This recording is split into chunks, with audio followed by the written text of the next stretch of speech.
What's up, people, and welcome to another episode or interview of Developer Habits. My name is Ketmar. I'm a full stack engineer from Estonia, and my goal is to show you that it's not just the technical skills you need in order to be a good or successful, long-lasting developer.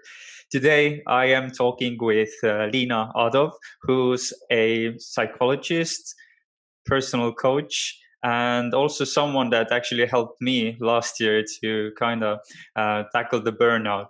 So today we are going to talk about various topics that are really connected to this channel, Developer Habits. And I'm not going to do a long introduction here. I just want to say hi, Liina, and I'm really happy to have you here. Hi, happy to be here. Liina, as I said, like when I was dealing with burnout last year, like you were one of the people I came to because you are a personal coach in Pipedrive, the company that I also used to work for, and I believe that the mental health and kind of taking care of ourselves as developers, we sometimes do not think about it too much because, well, we love to code, we love to be in front of the computer, and coding is kind of our hobby as well. So maybe we can dive deep into those topics during this interview. But firstly, maybe you can tell us a bit about yourself, about your background and what you do. I think you already kind of brought out the important topics or important points right now. At the moment, I am working as a personal coach in Pipedrive. And my background is in psychology. So I have been working as a psychologist, as a therapist for some time. And then I found Pipedrive and coaching, and it seemed like a perfect fit for me. It still seems. And on the side, I have also been doing my PhD. So I have been involved in university and teaching in university. So it kind of also aligns with some of the tasks that I do in Pipedrive as trainings on different topics like communication skills and so on.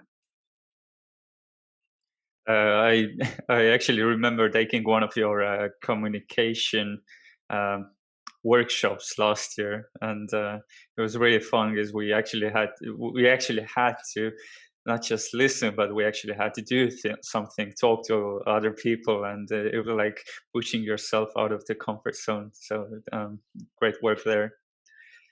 Thank you. That's my favorite thing to do with trainings, to put people to try out those skills right away, because I think that's how you learn. Otherwise, theory is nice, listening is nice. You get some new knowledge, some new ideas. But in the end, if I haven't tried it out really, at least even there, like in a mock situation, then I'm not sure how it fits or how it feels really on me. And I'm happy that you came to the training as well. Regarding going out of one's comfort zone, I guess this is also one of the things, like I'm doing a big assumption now, it's also one of those things that maybe people come to because you're the personal coach, right, that people can go to.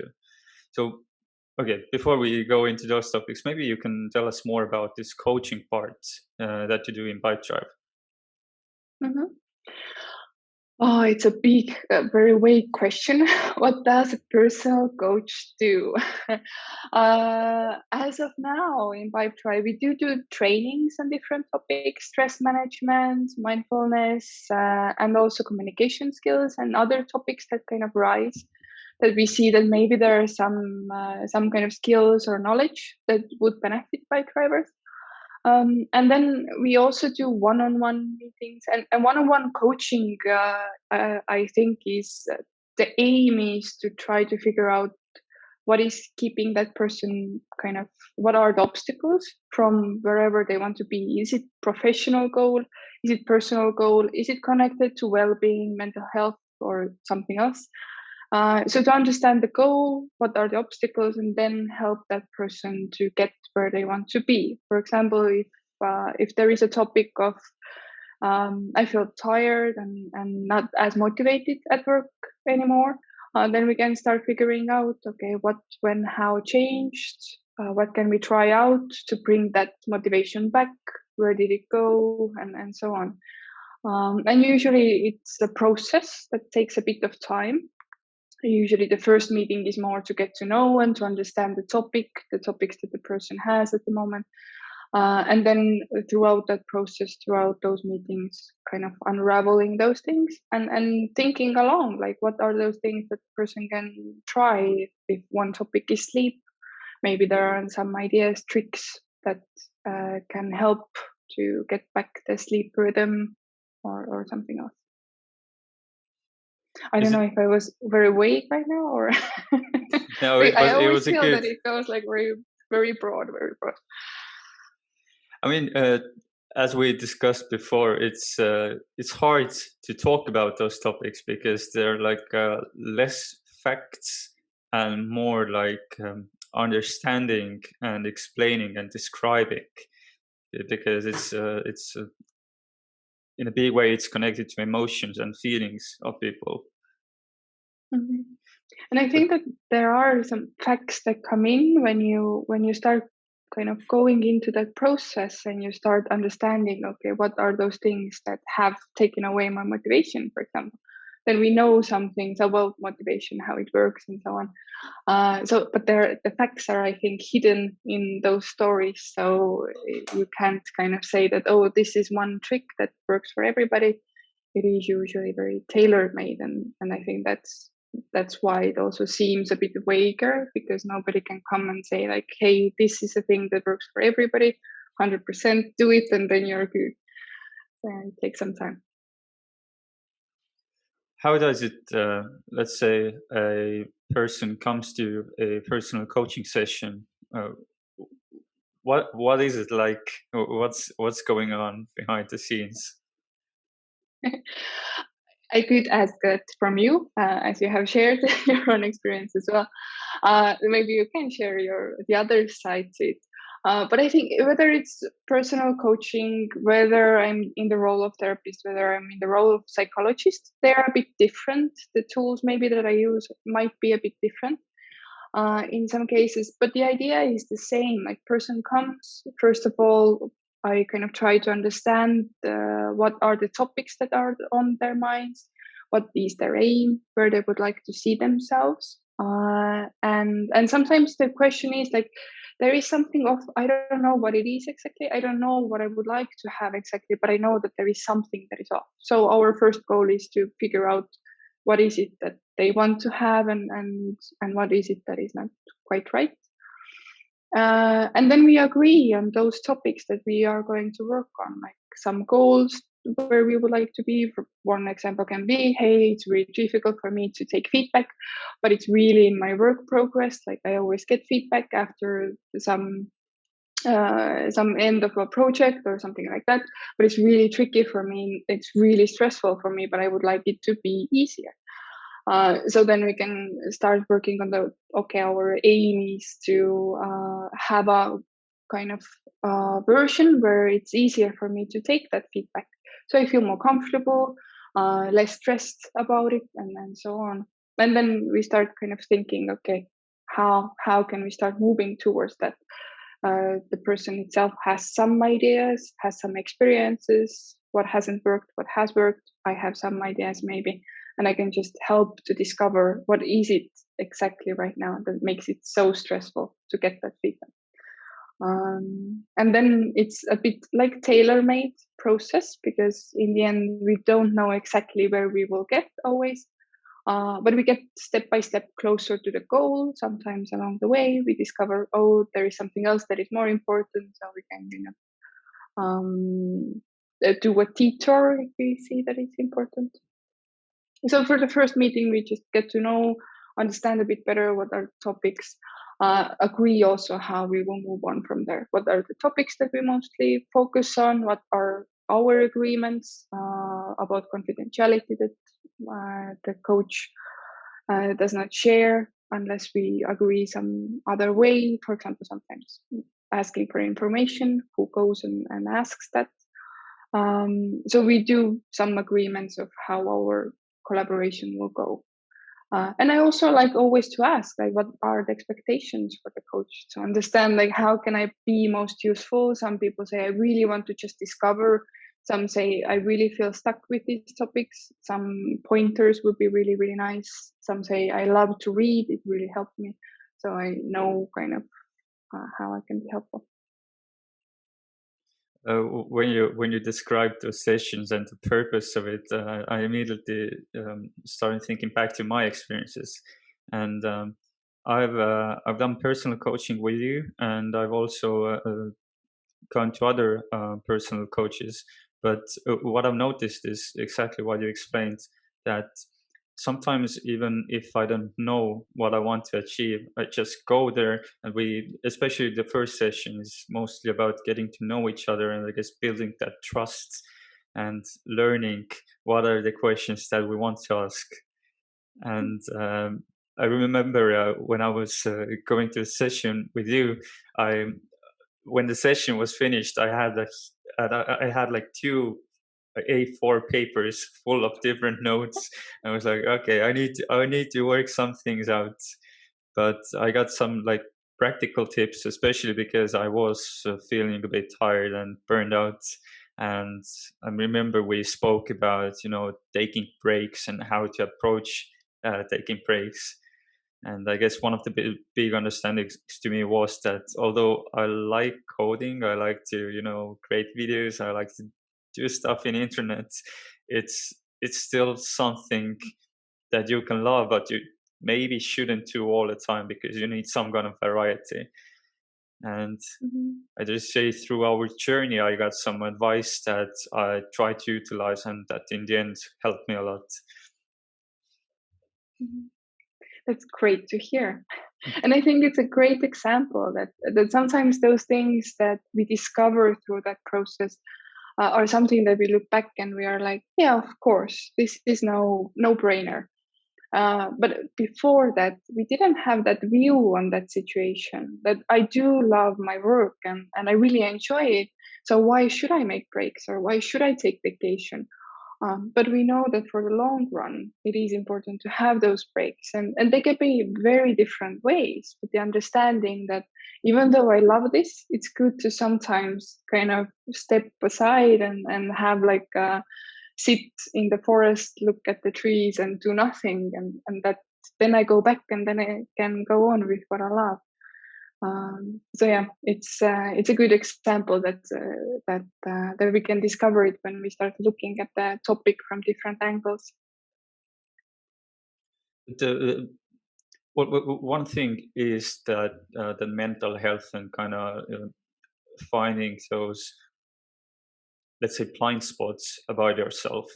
But did you say there seems to be another aspect, like basically just going to, I see it as going through regular checkups, that even though something may not be, I mean, everything can be okay with you, but it's still a good thing to just go for a checkup and make sure that even if you don't have anything, you still have someone to talk to about well, basically how you're doing in your career, while knowing that it's someone you can trust. Hmm. Yeah, and I like that idea that when we talk about mental health in society in general, we tend to think when we have problems. That I don't feel that good anymore, maybe some anxiety, something else, whatever it is, but we start thinking and talking about it when we have problems. But we have mental health also when we are feeling quite good, and we can still work on it, and we can still work on our professional development and everything else while we are pretty good. Like, I think, oh, my career is pretty in a good place. I feel great. I feel that my life is in balance, but maybe I would like to have a challenge, or maybe I would like to grow a bit more. And personal coaching in general can be one place where to kind of get some ideas for that growth, or get some questions that help to discover myself better, or some other ideas that really can help me kind of, and as you said, to have that checkup, like, okay, yeah, just from time to time I can go and see like, oh, these topics are something that have been on my mind, these are pretty good, what are the things that make those good, and what are the things that are on my mind, and even just discover if those are something that I want to work on. Or I can say like, hey, this is pretty good right now, I'm good, but if there is something that pops up, I know somebody, I can go to them, kind of talk and figure out those things. How, like, we naturally get to one of those topics that I wanted to talk about, this productivity and work-life balance and kind of regular checkups. Um, Nowadays, at least how I see it, let's call it hustle culture, where your productivity has to be at the top, and you have to produce. You constantly see people being successful all around you. Social media. How do you see, in that really rapid environment that demands a lot from you, how do you see what could be some of those points that people should think about in order to kind of calm down or find that peace? Mhm. I think that's already a pretty good thing to keep in mind, that even though everything is moving so fast, there is so much information. Can I find those times, those activities, whatever it is, to have that calm time for myself? It can be that I'm reading, it can be that I have a hobby that I kind of forget myself into, or whatever it is. But just the idea that I can't keep going all the time. I really like metaphors and kind of like yeah, metaphors, I could say that if you think that life is like a marathon where we need to keep running for quite a long time, we do understand that we need to take a pace that works for us. It can change. Some days we feel really energetic, we can go a bit faster. Some days not so much. We need to take it a bit slower. And then I would even compare it to it's not just one marathon, but it goes on every day. So we do understand that I need to keep myself going tomorrow and the day after and the day after and the day after. So what I can do is I can sleep, take my time for rest for sure every day. So I do know that, hey, there is a time for my day where I really go, I'm productive, I focus, I do my things, I enjoy those. I do also things sometimes that I don't enjoy that much. And then I have that rest time. And that's as important as the work time, so I can go back tomorrow. Because when we take time from our sleep or other kind of rest, we take it from the next day, because next day we are not as focused. We know that sleep deprivation kind of messes with our focus, but we are not cognitively that able anymore because it takes down some IQ points when we go testing and so on. So we do know that when I don't sleep, if I don't get that rest, next day I'm not the same productive me as I would be.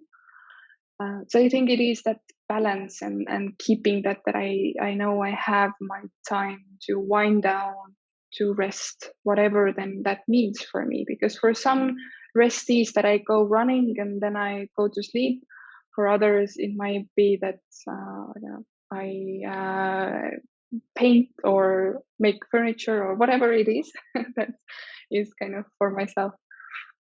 But I would say that sleeping is a must, as moving, physically moving, and eating as well. This The topic around sleeping, I cannot overemphasize the importance of it. And to the listeners, I truly recommend a book called Why We Sleep. I think the author is Matthew Walker. Where after reading that book, I was like, okay, whatever we have tomorrow, I don't care if I can even sleep in or oversleep, but I have to get my hours because I mean, as a developer, it's really easy to kind of get lost in your code and continue working until midnight and just sleep for a couple of hours, go back to work. But eventually, as you use this marathon metaphor, which I really like, that life isn't a sprint; it's a marathon, and there's plenty of time to do things. Mhm. And in the end, it's okay. I take one night, I know that I need to get it done, or I'm really in a flow and I really want to focus on it while I am in the flow. And I think it's okay, but I need to take into account that then the next day is a bit slower. I am not as sharp and so on. And most probably it then is reasonable to take that time to rest some other time. And if it happens from time to time, that's perfectly okay. It doesn't mean that I have to go to sleep at 10 or 11 every evening and so on. Of course, there is some variability. But as I said, to just keep it in mind that, hey, sleep is very important. So I do prioritize it. If I don't prioritize it, I do tell myself the reason that today is very important. I need to get ready for tomorrow or whatever it is. And then I will go back to my rhythm and then it's okay. But it's not like something that happens or I say sleep is not important. So I get everything else done and then I sleep when everything else is done. And usually it doesn't happen because things are never done. Work is never done. There is always more. But I mean, I've seen interviews with Elon Musk where he says he works like 80 hours per week and he sleeps. I think he tried out like 4 hours sleep, but that didn't work out for him. So he went back to 6 hours sleep. And sometimes having those kind of people as your as the people you look up to, it kind of makes you demand more from yourself. Mm-hmm. I agree. And it has always made me suspicious where I hear people when they say that, oh, I sleep 5 hours, 6 hours, and I'm pretty good. And I'm thinking, are we sure? And we know that there are some people for genetically that they need less sleep and they are pretty okay with that. But I think it's a good question to ask because when we get enough sleep, we don't get sleepy during the day. We feel energized. We don't feel kind of slow and down. And usually we also kind of wake up on our own. And it depends, like if there is darkness and so on, so that those rhythms can change. But the idea is that do I feel that I actually can focus and I don't get sleepy during the day or I don't need to go through a fog all day long. So I can test out how much sleep I need by taking even a vacation and seeing if I can sleep as much as I need. How much do I sleep? And then kind of take from there. There are some people for whom it is 6 hours, but we can see from studies as well that it's mostly about 8 hours. For some, it's 9. So it is completely okay to say like, yes, everybody else can do it with 8. I need 8.5. I need 9. It's also perfectly okay because then I know that I am more focused. I am more efficient, whatever I do when I get that sleep. I guess we can apply the same rule as, I guess, like in every area in life, that we shouldn't look at others and we should try test ourselves. What are the sleeping patterns that suit our body? Mm-hmm. Exactly. Because something that works for others perfectly might not work for us, but we don't know if we haven't tried. Just some very extreme things can be quite risky to try them out. Like sleeping for 4 hours for very long, I think it can have some effects, especially if you have machinery that you have to take care of at work, then it can become risky. But we can try out things for ourselves and then see what works. And if I feel that it doesn't work, I'm still tired, then I can think maybe there are half an hour more, 2 hours more. Whatever it is, then the comparison is one source of evil. Yeah, just to finish up the topic around sleeping is that when I was serving in the Estonian Defense Forces and we had like 2, 3, 4 hours of sleep, you could survive with that amount of sleep, but your mind just goes blank, especially if you have to do it for let's say a week. And once you get to when you get to sleep for 8 hours, that's the best feeling. It's just the best feeling.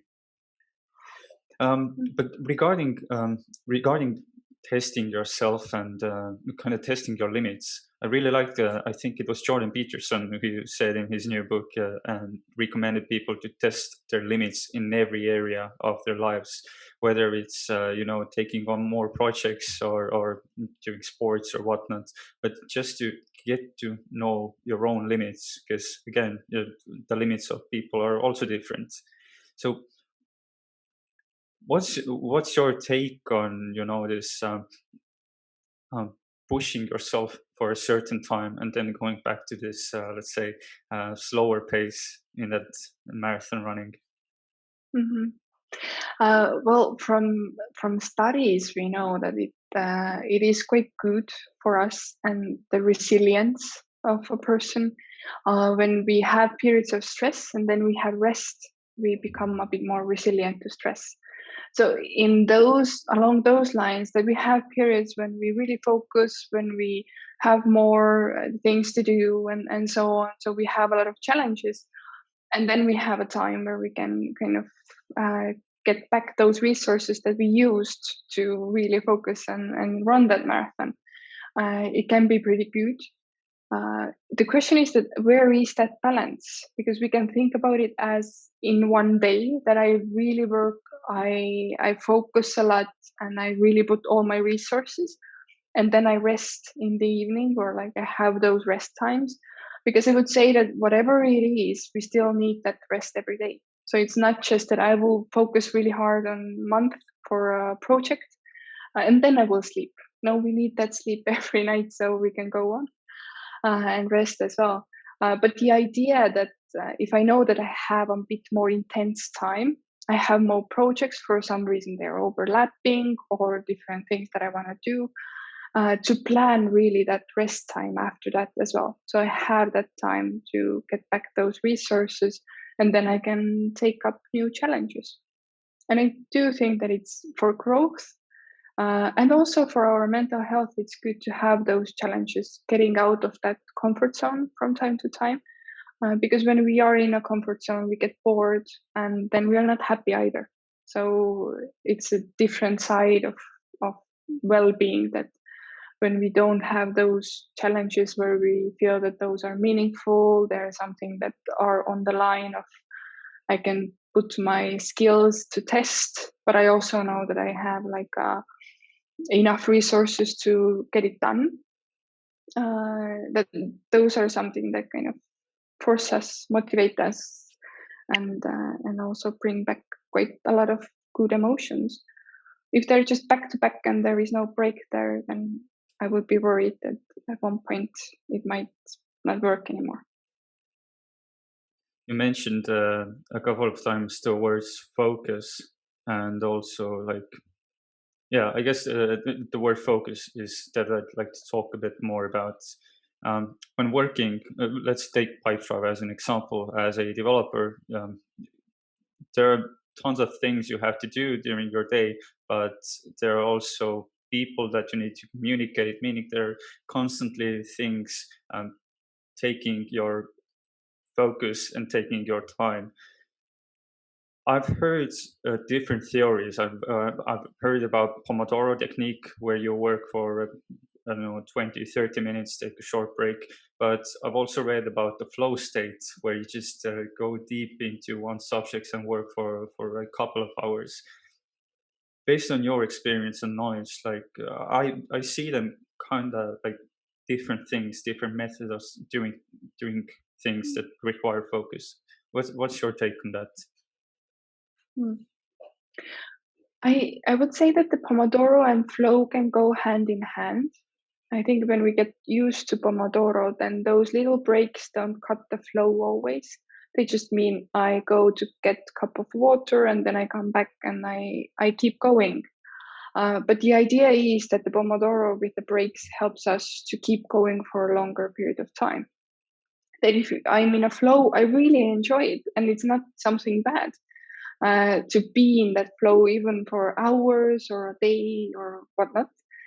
It is a bit more tiring if I don't get those breaks. And I think, especially when we get into that flow, we forget that, I want to get a cup of water, or like every basic need even kind of gets to the side. I don't eat maybe, and so on.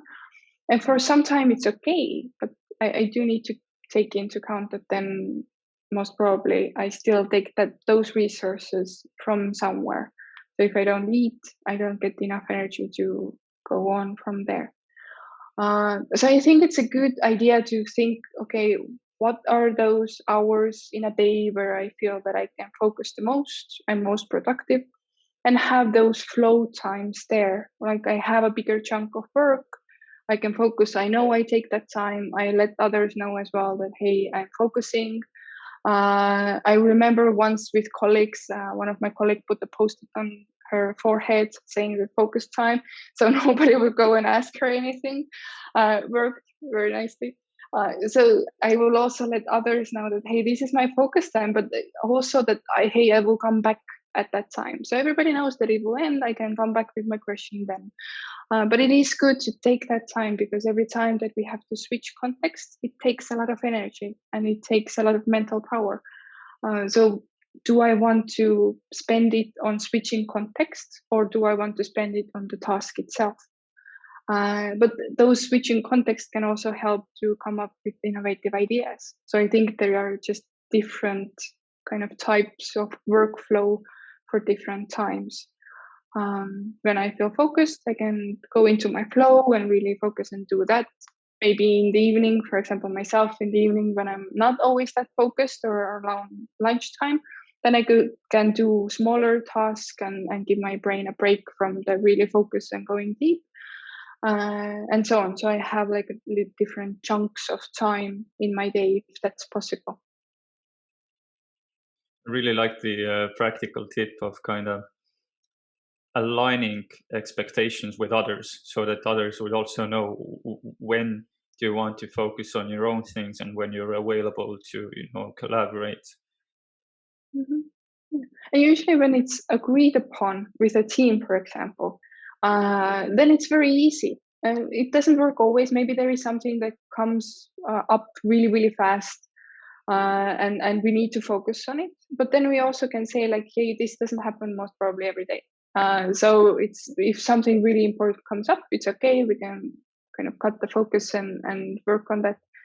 But most of the time, we do know that when somebody's focusing, we write down our questions and come back to it. Like maybe in a few hours, maybe next day, it depends. Do you, like, when I think about, let's say that I want to take a part of my day where I really want to focus on something, it also means that I have to do some pre-work and really think through or analyze what I want to achieve, right? Meaning there's this planning aspect that comes in. So based on your experience, like how important is it to kind of plan your day and plan ahead what you're going to do, not only in professional life, but in, everyday life? Mm-hmm. I think I keep coming back to the rest, but I have seen that that's very important in life. That I think that we are better at planning some things than others. Some people say, I hate planning, it makes me so stressed. And then I say that that's also okay. We do plan to some extent anyway. Like we have doctor appointments and stuff like that in our lives. So to some extent we do plan. If I start feeling that it brings more stress than it's worth, then it's good maybe to kind of teach the planning for a while and kind of try a different focus. But I think that there are a few things that we can plan, so we know that things are covered. We do plan usually our work time, maybe also in work time, like what are the priorities that I should be working on. Maybe they're not urgent, but I really need to get them done, or they're very important for me. To book some time for them, and also for our rest, to book the time, because otherwise it tends to go away, like our hobbies and so on. So we have an understanding for ourselves that, hey, this time I do kind of work related stuff approximately, and the other time I do other stuff. But I do think that with time management, I don't like the time management very much. I would like to say task management, because time just flows and goes. We can try to manage it as much as we want, but usually it just flows.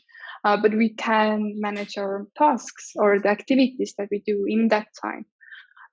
So the question is, which task would I like do I need to get done, and how much they take, and so on and so forth. We have so many different task management techniques and ideas and tricks, and they work to some extent. I have seen that sometimes we need to look behind those. So if those task management systems haven't worked, I have tried very different ones. Maybe some ideas really work. I take them. I go with them, but there is still something that doesn't work for me, then I would say that it's good to go behind it with a coach or with somebody else. Like, what is it actually that happens throughout my day? Like, I plan this very vague time and I procrastinate. But we do know that procrastination is kind of emotion regulation more than anything else, because the question is that for some reason, I really don't want to start with this task. Either I'm hesitant, it feels too big, I'm scared, like, what if I can't do it, whatever not, and that keeps me from doing it. And for procrastination as well, we can have a list of things to do, but if we don't understand what actually makes me procrastinate, what drives me there, then it's very tricky to solve it as well. It's like trying to find keys in a dark room. Like, yes, I might find them accidentally, but it's so much better if we have light and we can just look around and we can, find them focused. While you were talking, it came to my mind that I've been trying out different like task management systems or some kind of way to prioritize my goals. And one of the latest ones was just a simple to-do list for each day. But at some point I felt that, okay, some tasks go to another day, then I had to reschedule them and so on. And at some point it got so bad that when I opened my to-do list in the morning, I was like, oh my God, I have so many things from previous days, and it really stressed me out. So I was like, okay, this is definitely not working. Yeah. And I really I hear that answer, that feeling there, and it's very common that at one point that to-do list works for us because we have a list of things, we have an overview, we don't have to keep it in mind at all times, and I think that's perfect.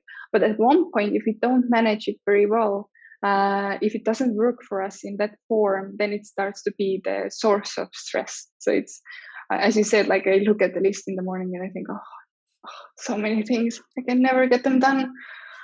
And then it doesn't work for me anymore. Then I have to figure out something else. Maybe there is something with the tasks, or in general, I have taken too many things, too few things. Those things that I have taken are not as important anymore. But when we just kind of take those to-dos from one list to the other, we forget to ask sometimes, is this still relevant, or do I still need it? And I think it's very human because we want to get to that point where I can scratch it off. So. Yeah. Yeah. I have a question. If you can answer that, you're gonna solve all my worries in my life. I'm like, yeah. No pressure. No pressure. No pressure. No pressure. But basically, the thing that I constantly battle with is prioritization. Prioritizing my goals, prioritizing what I want to do. Do you have some kind of models or advice for people who just want to do too many things at the same time and kind of suck at saying no? Oh, yeah. That is a topic where I have trying to find a golden key to solve all those No things. pressure. No pressure. Right now, if I would have to start handling it in coaching session, I think I would ask along the lines that what is behind that urge to take a lot of things? Was probably one hand, it's interest. There are a lot of things that might be interesting, but on the other hand, also what makes it really difficult for me to say no? Because most probably, if we start looking into things, we can say like, these things I like them more right now. These things a bit less. So we could just say that from the back of the list, just start saying no. But I would say that it's not the technical problem to solve. Technical meaning like, oh, this is like Pomodoro method, just use this method and then everything will be okay. It sounds more complex, more layered topic. And then I would go to self-discovery of what is it that takes me into, where did I learn that I have to do so many things at the same time? And how does it affect me? Do I get those results from it that I wanted? Can I lose some things? What do I fear will happen if I start saying no to things? And how can I handle those things behind it? I also love myself personally to say yes to a lot of things, and so a very familiar place where to be. And I have discovered that discovery behind it has helped me so much more than all those technical stuff, like just make a list, pin down the urgent and the important, and so on and so forth. Those help to some extent, but if we find that we have been trying to solve something for some time, the techniques haven't worked, then there is a question that maybe there is something else that keeps me in that system that is not solvable by those technical kind of solutions. And it can be just that saying no is really uncomfortable, or it's fear of missing out, and I don't want to miss out. But then I can do as many lists and as many urgent lists and important lists as I want. But if I still feel like, "Oof, I don't want to miss this," then most probably I won't start saying no. I'm so sorry. I think I didn't solve it and make it more confusing. You made me think more about it. Yeah, Okay. I'm quite sure. Like I've tried to figure it out, and in my case, it's most likely is the fear of missing out. But I also acknowledge that, especially nowadays when things are moving so fast, there's no way to try out everything, to learn everything. So one just has to make some kind of decisions and take the things to focus on. Hmm. Yeah. And I would say that discovering for ourselves how does this thing look like that keeps me back? For example, if it's the fear of missing out, what can I learn from it, and how can I handle it in a way that doesn't keep me back anymore? Because it is a one way to say just say no, but usually it doesn't work, because we need to understand that what is it that when I start saying no, and so on, what do I think will happen. So to understand that in the end, find a way how to make peace with saying no to those things.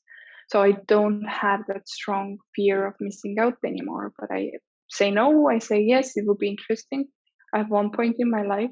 But right now, I can say to myself calmly and really surely that, but right now it's not worth my time, or kind of something else, my resources, or that I don't see that that is something that I need to focus on right now. Next year, maybe, or from there. These are some. This is some really great advice that you're giving here to, like, that a person in the end, how I simplify it in my head is that as a person you should talk to yourself and try to, when you notice some kind of situations, then take a pause and try to ask those questions from you and analyze the situation. I'm gonna we're about to run out of time, but I still have one more question. um, I know from my own experience and talking to colleagues that sometimes, especially going to a psychologist or a personal coach, it can be a bit daunting in the beginning. What would be, or what would you like to say to, let's say, developers out there who may be hesitant to go to coaching or a psychologist? And yeah, what's your message to them? Mm. I think there are a lot of myths going around that kind of keep us from going to a coach or to a psychologist or somebody else. Sometimes it's I just don't have anybody around me, or I don't know where to start. And that's a great question. Maybe just to ask around from colleagues, from friends, maybe somebody has some experience. And in the end, just sometimes Googling or kind of trying to find some ideas of what is out there. I do think that when we know somebody who can kind of share their experience, it's always helpful to get a bit of idea who could it be, how it could look like, and so on.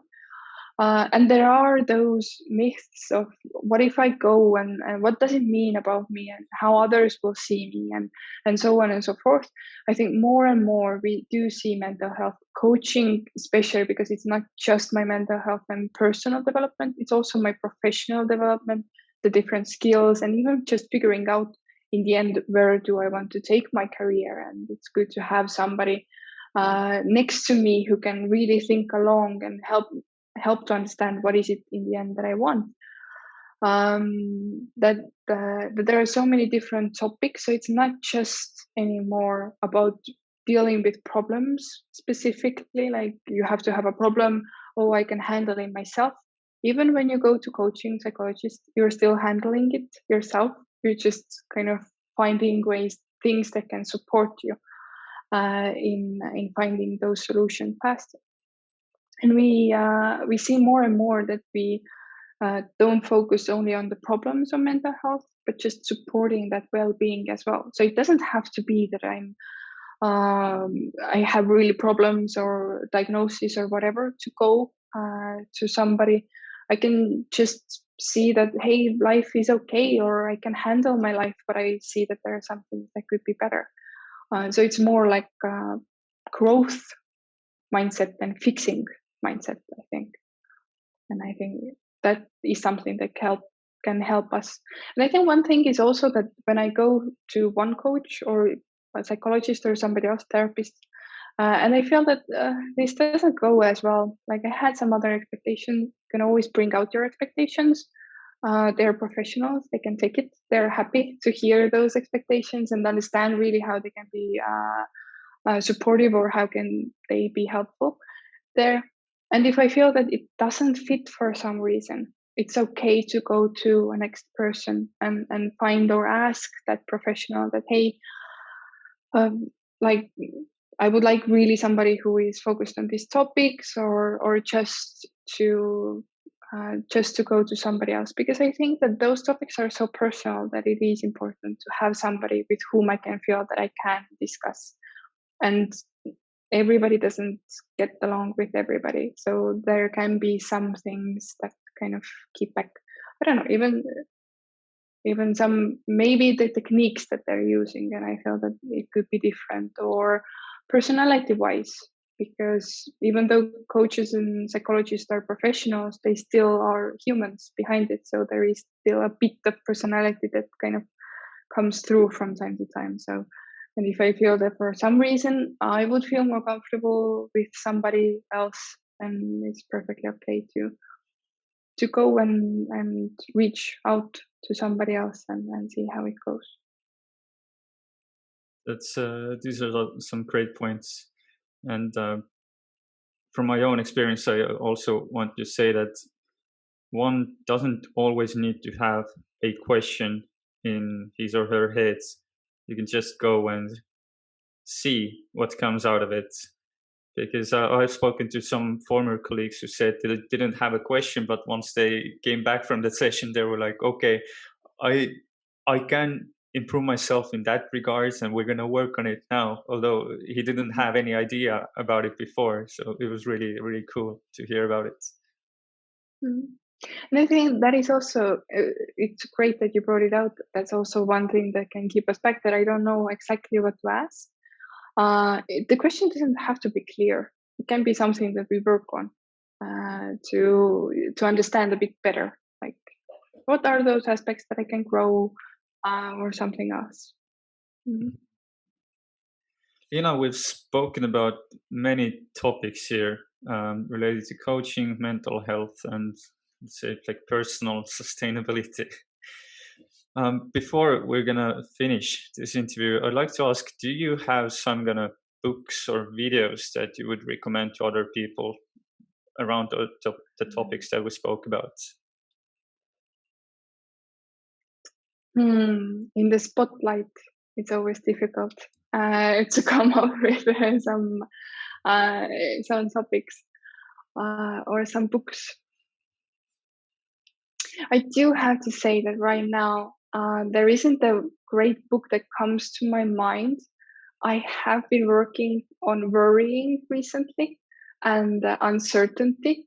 But those books are like very specific that I wouldn't maybe just randomly kind of recommend. The book that you mentioned about sleep, and I'm very bad at keeping in mind kind of authors.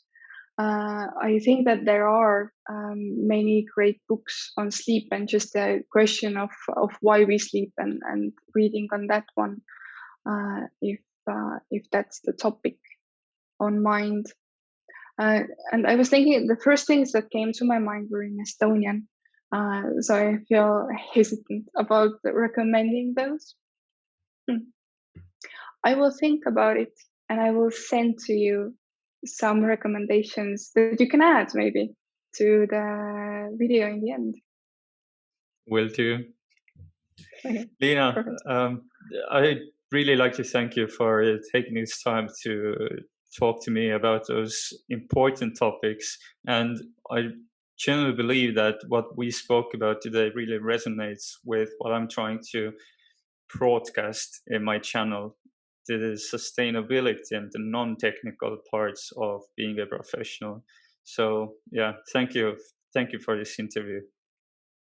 Thank you, and thank you for reaching out. Thank you so much. Sure. But in that case, for the listeners, thank you for listening. And if you haven't subscribed to this channel yet, then please do so others could also hear about all those interesting matters that we talk about. With that said, see you in the next video. Bye.